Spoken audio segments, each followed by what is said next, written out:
샬롬 샬롬 샬롬 샬롬. 하나님 사랑합니다. 여러분 주 안에서 사랑합니다. 오늘 말씀 18장 말씀이죠. 19장 말씀 통해서 함께 은혜를 나눈 시간 갖도록 합니다. 전체 19장에 38절까지 있는데 우리 14절까지 읽어봤습니다. 전체 내용 한번 살펴보죠.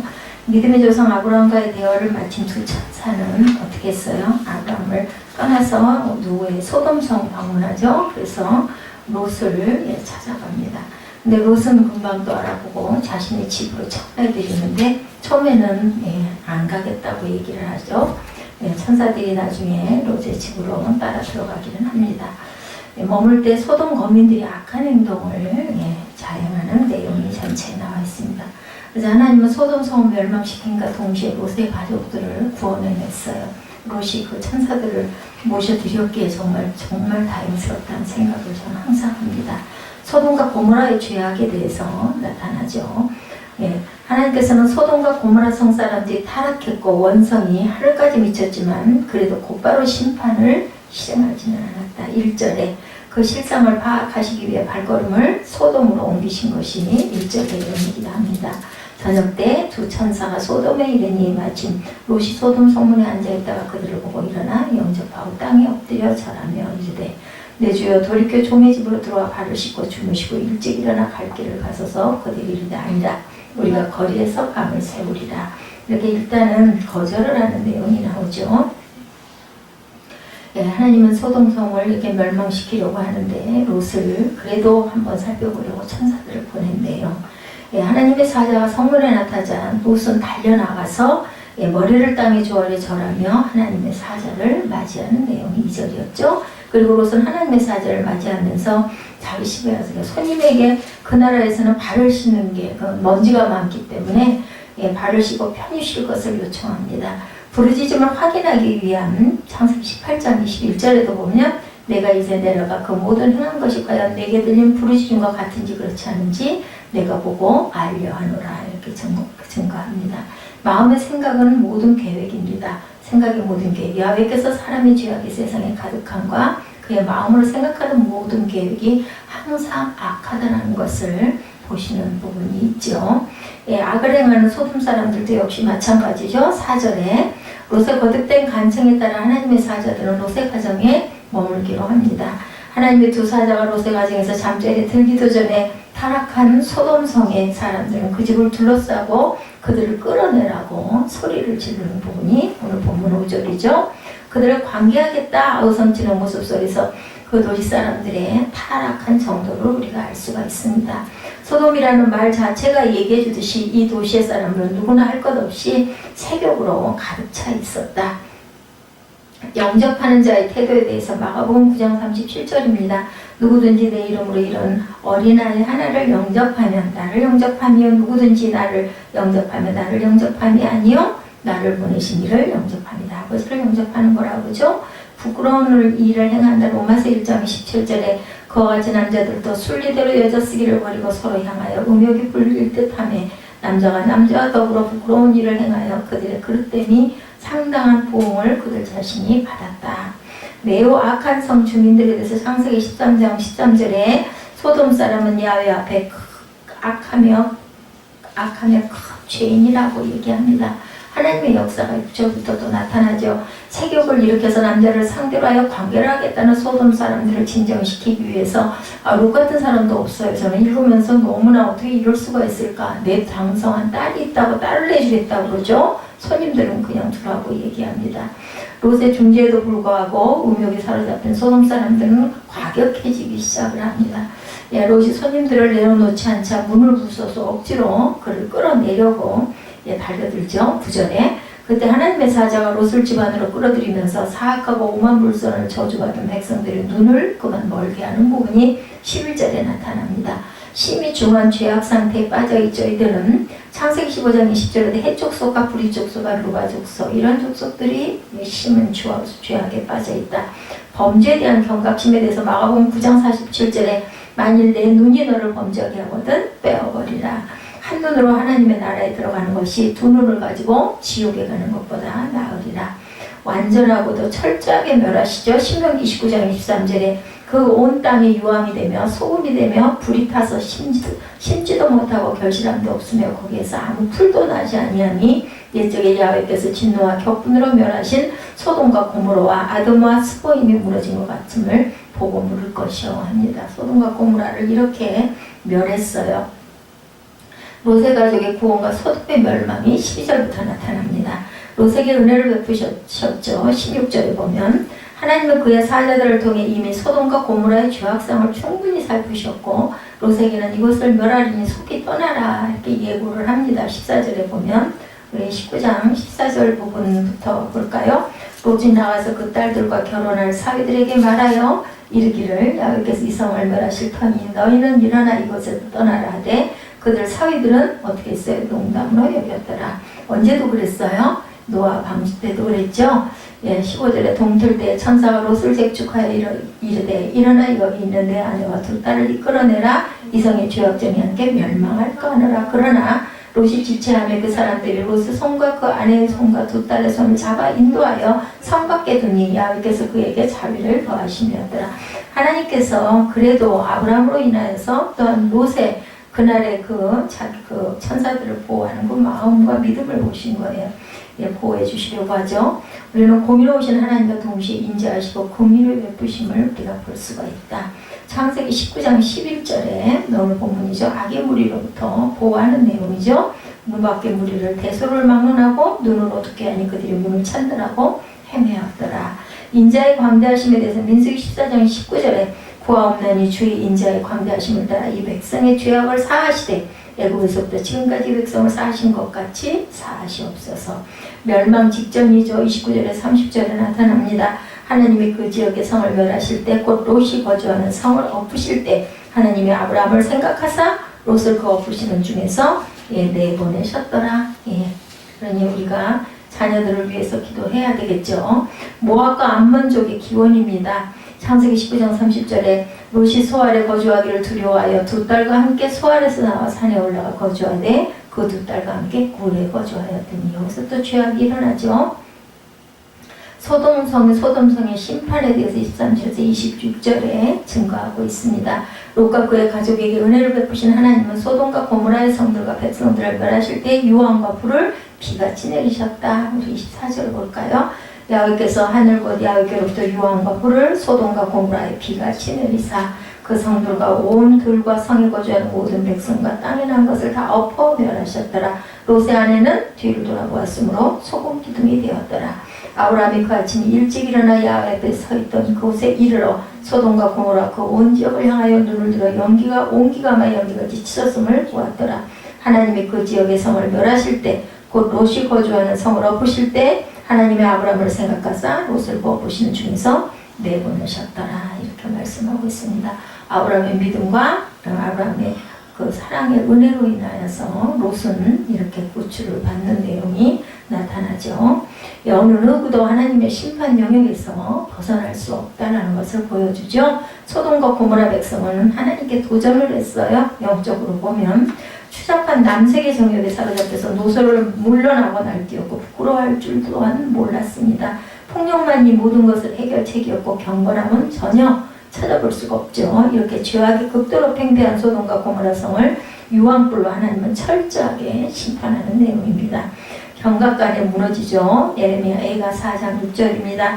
전에 소돔이 사람의 손을 대지 아니하였는데도 순식간에 무너지던 이제는 내 백성의 죄가 소돔의 죄악보다 무겁도다. 이렇게 증거합니다. 예레미야 애가니까 예레미야가 그 울면서 기도하면서 부른 노래겠죠. 참혹한 멸망에 대해서 신명기 19장 23절에 그 온 땅이 유황이 되며 소금이 되며 불에 타서 심지도 못하고 결실함도 없고 거기에는 아무 풀도 나지 않니 옛적에 야훼께서 진노와 격분으로 멸하신 소돔과 고모라와 아드모와 스보임에 무너진 것 같음을 보고 물을 것이요. 불신자들에 대한 경고입니다. 베드로후서 2장 6절에 소돔과 고모라 성을 멸망하기로 정하여 죄가 되게 하사 후세에 경건하지 않을 자들에게 본을 삼으셨다. 소금기둥이는 롯의 아내의 모습이 나타났었죠. 유황불로 죄악의 도성을 멸하시기 전 하나님의 사자들은 롯과 그의 가족들을 성 밖으로 이끌어낸 뒤에 17절에 보면 뒤를 돌아보지 말고 가라고 그랬어요. 그죠? 그런데 롯의 아내는 하나님의 명령을 어기고 뒤로 돌아왔습니다. 그래서 그녀는 구원의 은총을 누리지 못하고 그만 26절 보면 소금 기둥이 되어버리는 부분이 나타납니다. 그러니까 어때야 우리는 순종해야 된다. 근데 아마 집을 뒤로 놓고 집이 불타고 하니까는 자기도 모르게 순식간에 그냥 아이고 나 어떻게 하고 그래요. 제가 그랬을 것 같아요. 결국은 뭐예요? 살지 못하고 소금 기둥이 되는 그런 믿음이 약하고 마음이 연약하고 그리고 내 것에 대한 그런 마음을 비우지 못하는 그런 마음입니다. 근데 저도 그랬을 것 같아요. 말씀을 의심하면 어떻게 돼요? 베드로서 3장 4절에 이르되 주께서 강림하신다는 약속이 어디 있느냐? 조상들이 잔구로부터 만물이 처음 창조될 때와 같이 그냥 있다. 근데 아마 너 뒤돌아보면 소금기둥대 하면 안 봤을 것 같은데요. 죄 가운데 죽지요. 요한복음 8장 24절은 무서워서 못 들여다봤을 것 같아요.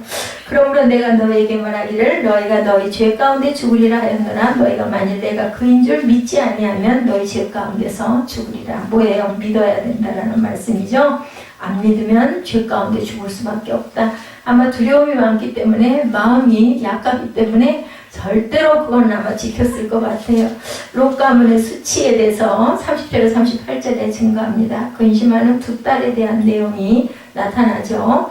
예, 하나님의 은혜로 멸망에서 구원받은 롯과 그의 두 딸은 후손의 필요성을 느낍니다. 그래서 보면은 죽을 것 같아가지고 무서웠는데 한숨 돌리고 나니까 살다 보니까 후손 생각이 나죠. 롯의 딸들은 소돔성에 살고 있었을 때 자신도 모르게 그곳 거민들의 죄악에 그만 오염이 됐어요. 물든다는 게 정말 나도 모르게 조금씩 스며들죠. 그래서 그들은 아버지로 말미암아 인종을 전하자라는 생각까지 하게 됩니다. 뭐예요? 근친상간이죠.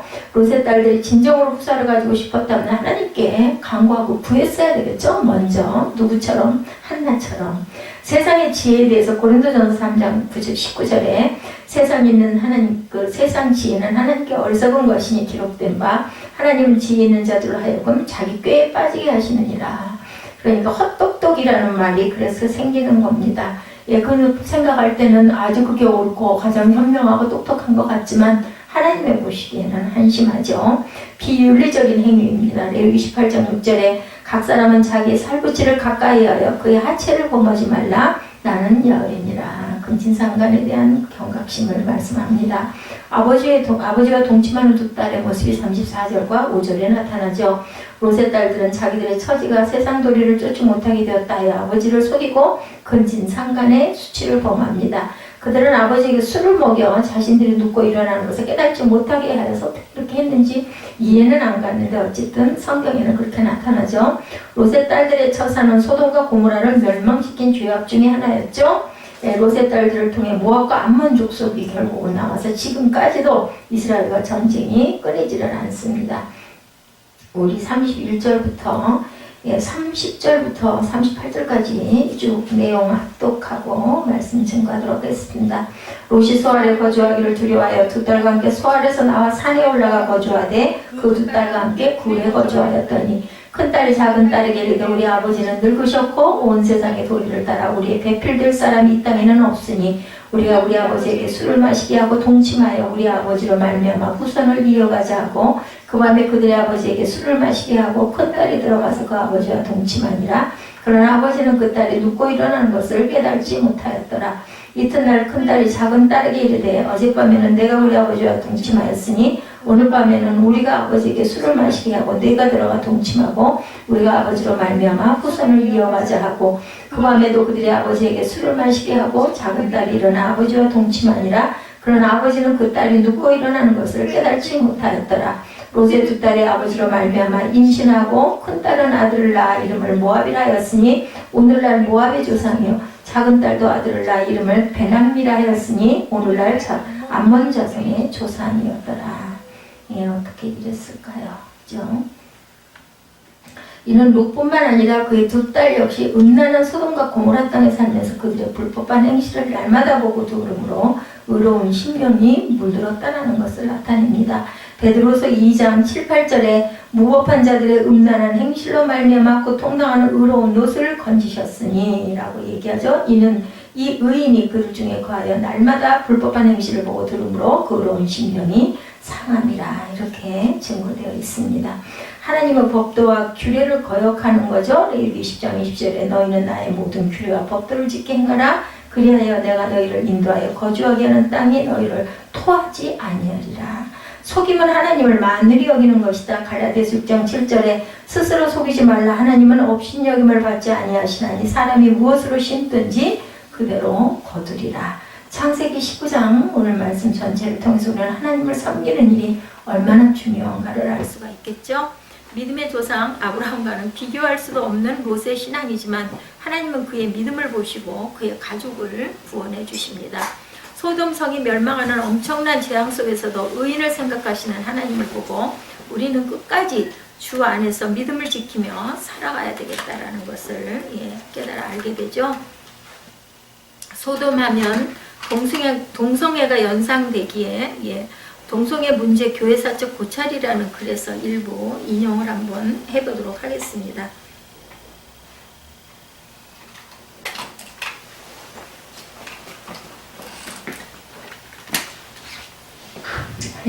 네. 소돔성이 멸망하는 재앙 속에서 의인을 생각하시는 하나님의 마음이죠. 개인의 선택적인 삶의 방식, 동성애를 개인적인 그런 성적 취향, 성적 전환으로 보거나 개인의 선택적 삶의 방식으로 여기거나 성소수자 인권이라는 이름으로 동성애와 동성혼 합법화를 위한 여러 노력들이 여기저기서 일어나고 있죠. 미국의 경우에 2013년 6월 현재 동성결혼을 금하는 미국 연방법을 위헌이라고 판시한 후에 동성애와 동성혼에 대한 관용적 입장이 급속도로 확산이 되었다고 합니다. 그것이 지금 우리나라에까지 영향을 미치고 있죠. 그래서 미국 장로교 총회에는 2015년 3월 목사들의 동성혼 주례를 허용하고 결혼의 주체는 남과 여가 아닌 사람과 사람이라는 내용으로 총회법을 개정해서 LGBT, 레즈비언, 게이, 양성애자, 트랜스젠더의 결혼을 허용했다고 합니다. 성경에서는 분명히 그렇게 하지 말라고 말씀했는데 왜 미국 장로의 총회는 이렇게 했는지 모르겠어요. 그러나 성경과 정통 교회사에서는 동성애가 명백하게 창조 질서에 어긋나는 것이죠. 동성애를 반대하고 당연히 금지하고 성경에도 나타나 있죠. 기독교는 이성 간의 결혼과 순결한 독신만을 정상적으로 인정해 왔습니다. 이 기본적 가치가 훼손되거나 파괴될 때 우리 사회는 무질서를 경험하게 되고 혼란의 상태에 빠지게 되겠죠. 본문에 나오는 소돔의 동성 간의 부끄러운 행동을 하려는 시도가 나옵니다. 세상은 이렇게 죄와 악이 충만하고 오히려 이런 거를 부추기는 곳임을 우리가 인식해야 되겠다. 어떻게 감히 아버지에서 후대를 볼 생각을 했는지, 그 딸들이 그래서 거기에서 소돔성에 오래 살면서 그쪽에 그런 음란한 행위에 오염이 됐다, 물이 들었다. 미국이 소돔보다는 낫다고 우리가 자신있게 말할 수 있겠는가, 오늘날, 그죠? 동성결혼이 합법화되고 대마초가 의료용 또는 오락용이라는 명목으로 합법화되고 있다고 합니다. 더 이상 미국이 기독교 국가도 아니고 선교지라고 할 정도로 청교도의 정신이 흐려진 것을 부인할 수가 없다. 미국이 이제 선교지라고 해요. 너무 믿는 사람들이 희박해져 가다 보니까 선교의 나라가 됐다라는 이야기입니다. 이런 환경에서 우리가 우리 자녀가 지금 또 살아가고 있다는 것도 우리가 한번 생각해 봐야 됩니다.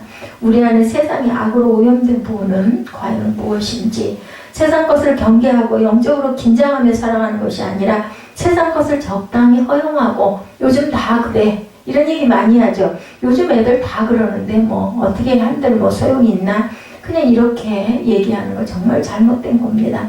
세상적 가치나 쾌락을 추구하며 살아가고 있는 모습들이죠. 이런 상황에서 과연 우리가 어떻게 신앙생활을 온전하게 할 것인가.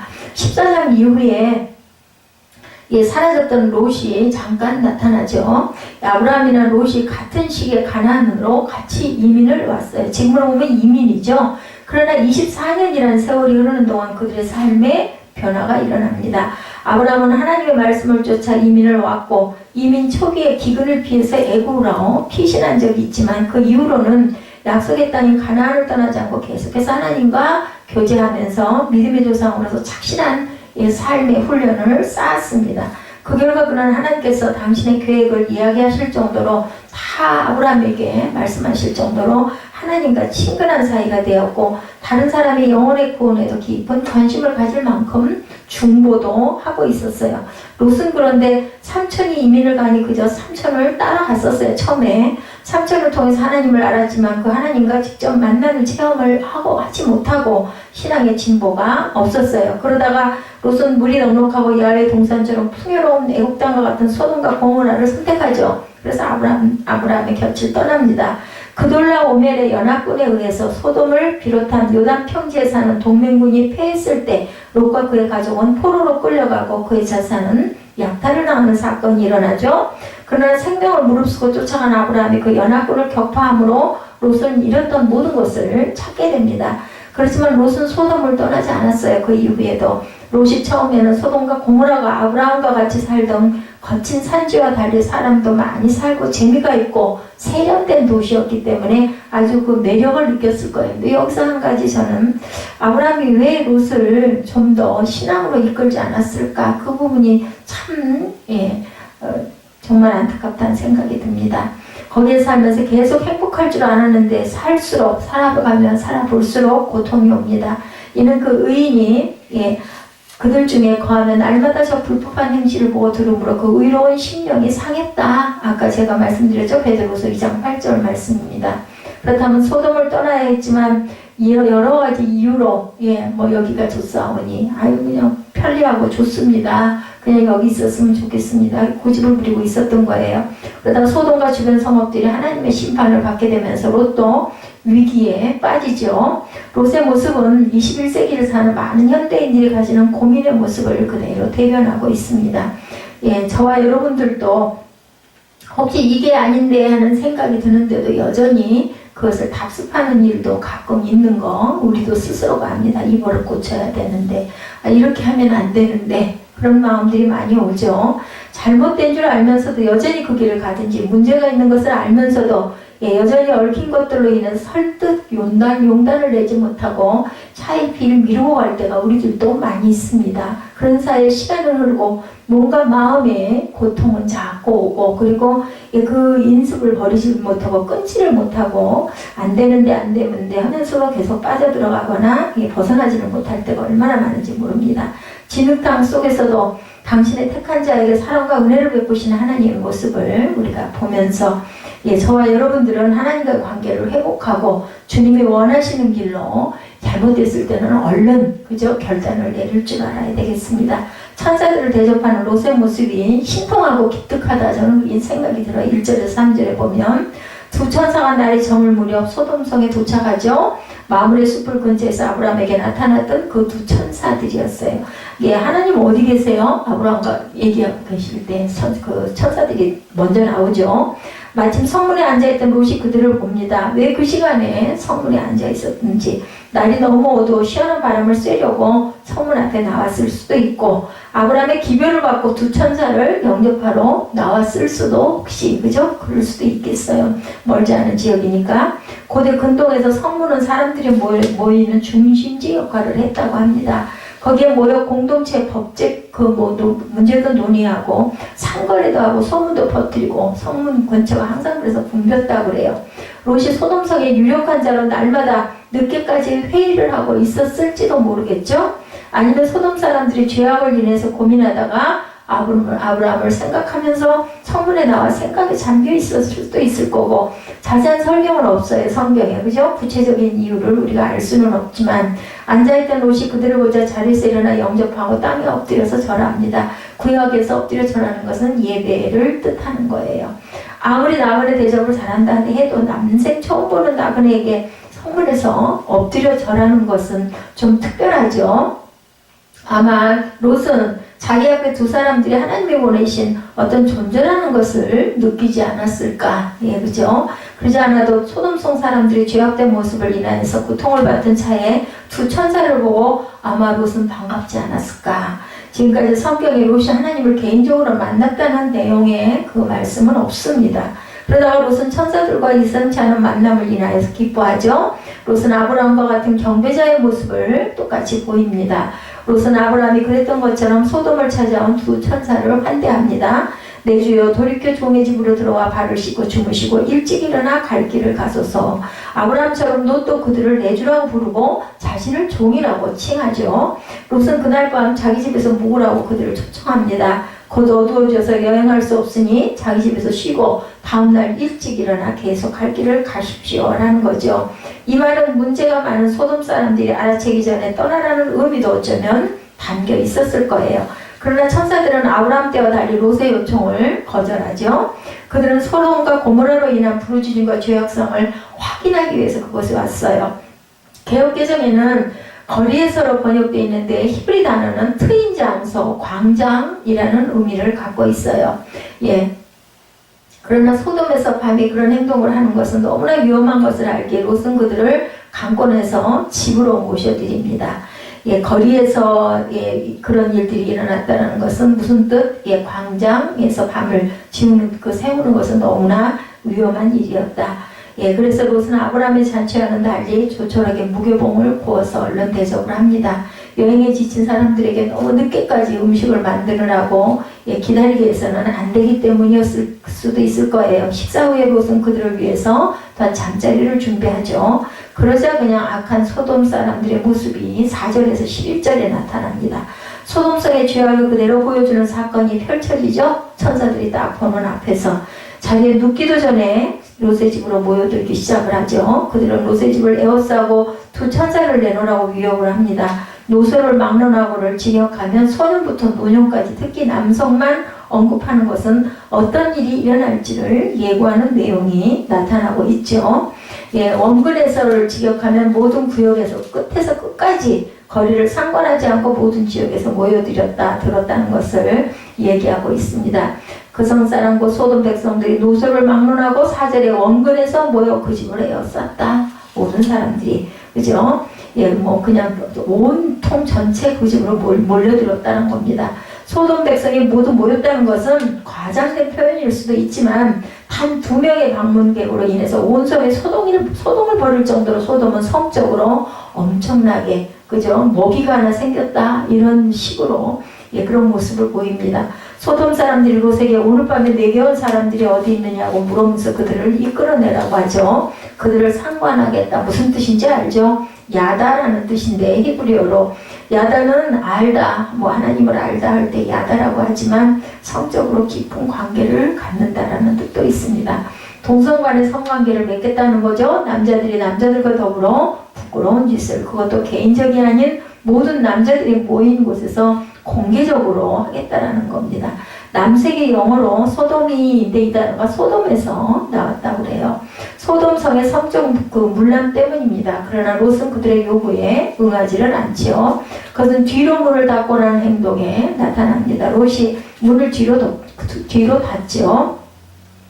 6절에 보면 롯이 문 밖에 무리에게 나가 뒤로 문을 닫고 청하노니 내 형제들아 이런 악을 행하지 말라. 내게 남자를 가까이 하지 않은 두 딸이 있노라. 청하건대 내가 그들을 너에게 이끌어내리니 너희 눈에 좋을 대로 그들에게 행하고 이 사람은 내 집에서 들어왔은지 이 사람들에게는 아무 일도 저지르지 말라.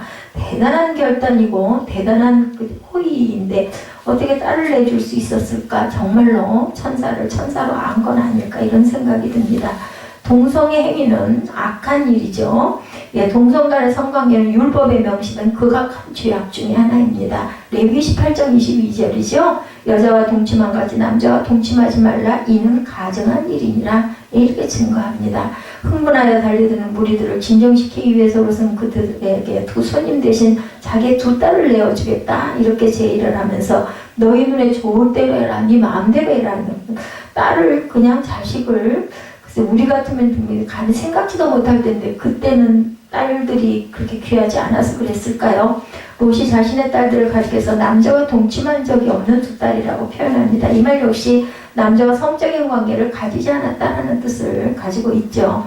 롯은 이렇게 해서라도 두 천사를 보호하려고 애를 썼지만 소돔 사람들은 내 목표가 지금 이방인이에요. 외부에서 온 그 두 남자예요. 예, 색다른 것을 즐겨버리려는 그런 음욕에 불타는 목표는 소돔성을 방문한 두 천사에게 꽂혀 있습니다. 그들의 정욕은 자신들의 목표하는 것을 얻기까지 계속 멈출 줄을 모르죠. 소돔 사람들은 너는 물러나라 이자가 들어와 거류하면서 우리의 법관이 되려 하는도다 이렇게 얘기를 합니다. 말도 안 되는 소리를 하죠. 예, 9절이죠. 우리의 법관이 되려 한다. 이제 우리가 그들보다 너를 더 헤아리라고 롯을 밀치며 가까이 가서 그물을 부수려고 할 때 천사들이 손에서 그 사람을 손을 밀어내 롯을 집으로 끌어들이고 문을 닫고 11절에 문 밖에서 무리를 대소를 망언하고 눈을 어둡게 하니 그들이 문을 찾느라고 헤매었더라. 많은 사람들이 몰려 있었어요. 몇 명이 아니라. 그들의 눈이 전부 다 어두워져 가지고 문이 어딘지를 모르게끔 만들어 버립니다. 그래서 사람들은 너는 물러나라 이자가 들어와 거류하면서 우리의 법관이 되려 하는도다. 여기서 이자는 히브리어로 그자라는 뜻으로 경멸한 그 하대하는 말이에요. 롯은 소돔 근처에서 장막에 살다 이제 소돔성에 정착하고 또 딸들을 소돔 사람들과 정혼시킬 정도로 오래 살았지만 그들에게 롯은 여전히 이방인입니다. 롯은 철저하게 무시를 당하고 살았다는 거죠. 미국 시민권을 가진 멕시칸이 얼굴 모습을 인해서 검문소에서 이민국 관리에게 검문을 당하듯이 롯은 소돔 사람들에게 있어서 영원한 나그네였다. 우리도 미국의 그 이민자들로 살면서 굉장히 그 전에 처음에 초기에 그죠? 굉장한 정말 그 사람으로 대접받지 못할 만큼의 그런 대접들을 많이 받고 정말 어렵게 그렇게 그 이민을 간 분들이 고생을 한 그런 내용들이 지금은 뭐 코리아 하면은 전부 다 우리나라로 거꾸로 오겠다고 하는 나라들이 많지만 몇십 년 전만 해도 그렇지가 못했어요.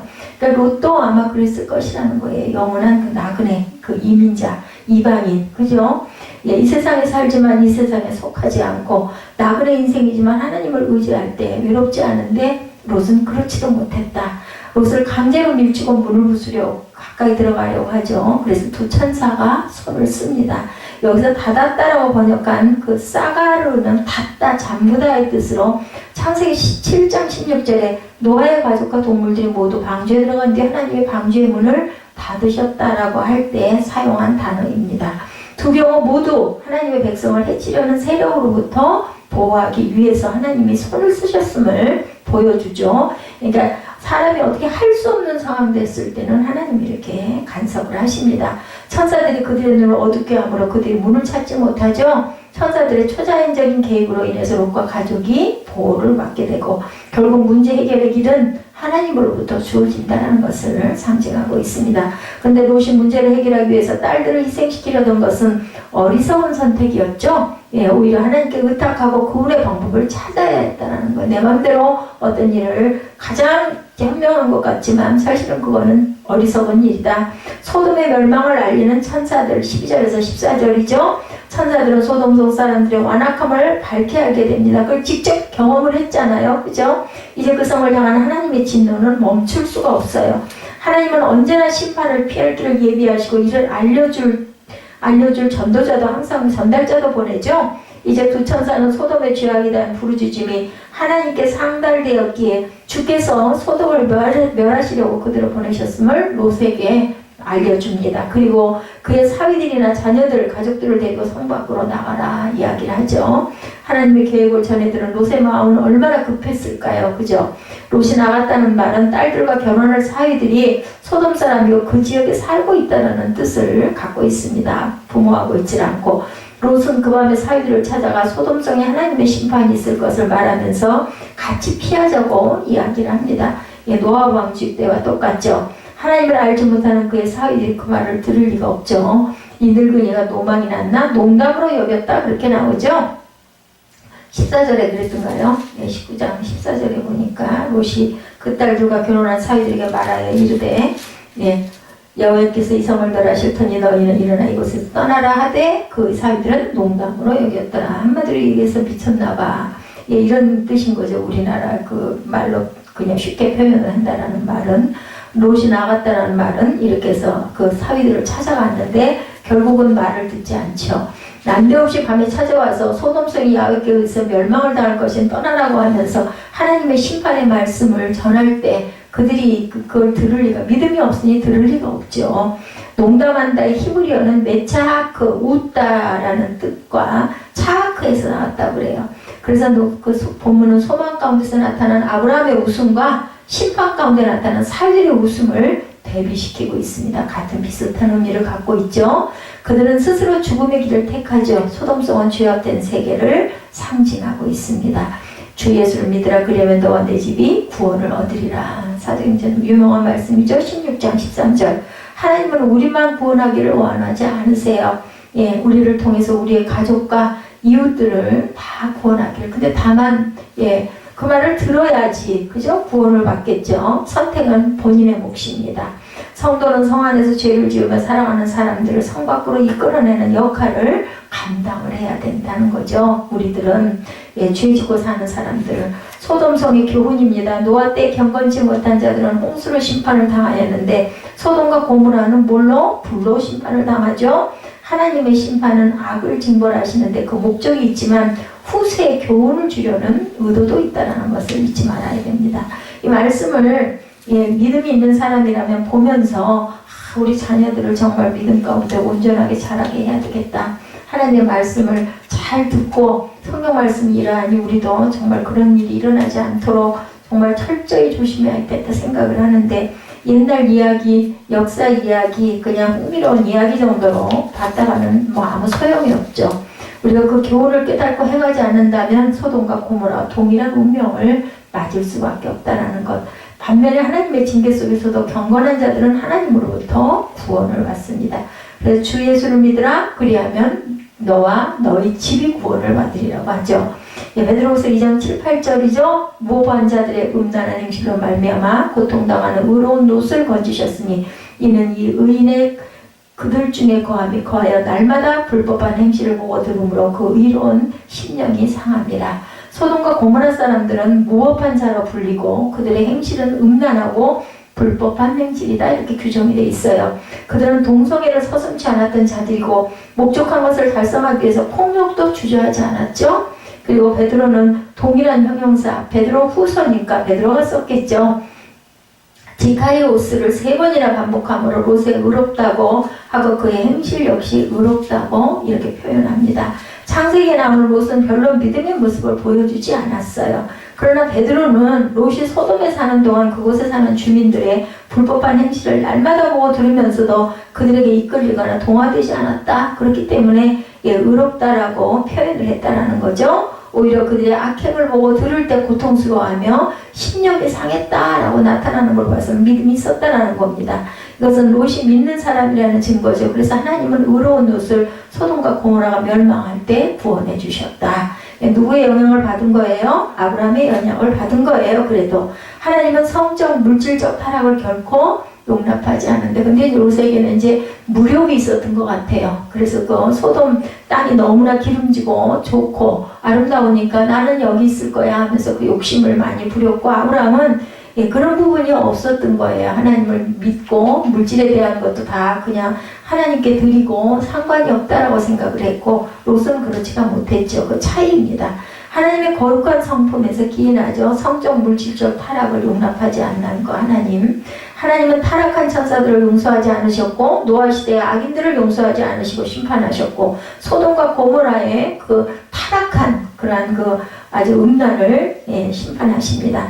하나님의 심판의 기준은 뭐예요? 경건함입니다. 또한 하나님의 심판은 아주 무섭죠. 노아 홍수 때 노아 8식구를 제외하고는 땅 위에 숨쉬는 모든 동물이 죽었어요. 근데 그냥 벼랑만 그렇게 한 건 아니에요. 그죠? 120년 동안 계속 노아가 다니면서 매방주에 타야 된다라고 계속 전했습니다. 소돔과 고모라의 불심판 때 온 도시가 재로 불로 멸망합니다. 이 모든 심판은 주님이 다시 오실 때 임하는 마지막 심판의 모형임을 우리가 알아야 됩니다. 소돔과 고모라 성에 의인 10명이 있었다면 그 성은 망하지 않았을 거라고 그러죠. 우리 자신이 먼저 시대의 흐름을 분별하고 깨어 있어야 된다는 것이 여기서 우리에게 주시는 교훈입니다. 우리 사회, 한국교회 지도층들의 부도덕하고 타락한 모습을 엄청 보도가 많아요. 그죠? 그리고 또한 우리는 마음이 참 안타깝습니다. 안타까워하고 붕괴하는 것을 고치면 아무런 유익이 없다라는 거죠. 유튜브를 보고 신문을 보고 아무리 그들을 비판한다고 해서 하나님께서 인정받는 것은 아니다. 그러면 우리는 어떻게 할 것인가? How about you입니다. 어떻게 할 것인가?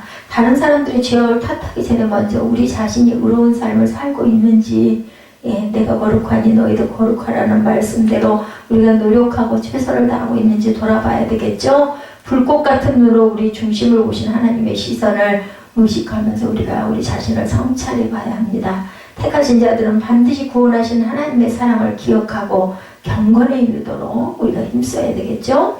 그러려면 하나님의 뜻을 사모하고 말씀을 취하러 묵상하고 기도하는 일을 소홀히 해서는 안 되겠죠. 어떤 일이 있을 때 좋은 일이나 아니면 어떤 계획이 뭔가 있을 때 우리는 항상 기도 먼저 해야 합니다. 죄악 속에 무뎌진 채 죄를 죄로 아닌 것으로 여기고 살고 있지는 않은지 말씀에 비춰봐야 되겠죠. 성령의 인도로 하나님의 진리 안에서 항상 우리를 조명해 봐야 할 것입니다. 그리고 하나님의 진노 앞에는 이 땅을 위해서 아브라함의 심정으로 우리가 기도해야 되겠습니다. 믿지 않는 자들에게 예수 그리스도를 통한 구원을 전해서 그들도 주님 앞에 점도 없이 흠도 없이 평강 가운데 서갈 수 있도록 우리가 항상 거룩한 영향을 끼쳐야 되겠죠. 그것이 하나님이 기뻐하시는 영적인 삶이고 거룩한 예배다. 교회가 세상을 염려하는 것이 아니라 세상이 교회를 염려하는 시대가 되었다고 하는데 그 말은 어쩌면은 그죠?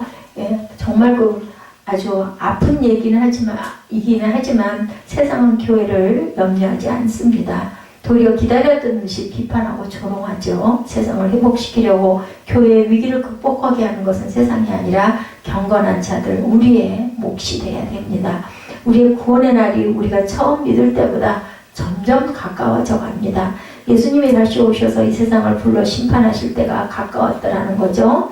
어느덧 3월 중순이에요. 그죠? 제가 아까 기도했지만 2019년을 지나면서 3개월 동안 우리는 온전하게 하나님의 나라를 바라보고 기도하고 갔는지, 분주하기는 했는데 뭐 때문에 분주했는지, 언제 어느 순간 벌써 3월달이 됐는지, 주님의 믿음의 저울에 달아볼 때 우리가 정말 믿음으로 어느 정도 그 믿음과 헌신의 무게가 있는지, 교회를 오래 다니기는 했는데 몸만 왔다 갔다 하지는 않았는지, 오래 기도한다고 하면서 무엇을 위해 기도했는지 기억하시고 다시 한번 돌아보시는 저 여러분 사순절 기간이 되시기 바랍니다.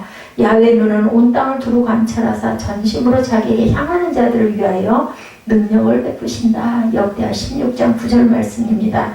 아무리 세상이 악할지라도 예수 그리스도께서 시선을 고정하고 세상의 어떤 것보다 주님을 더 사랑하는 마음이 되시기를 주님의 이름으로 축복합니다.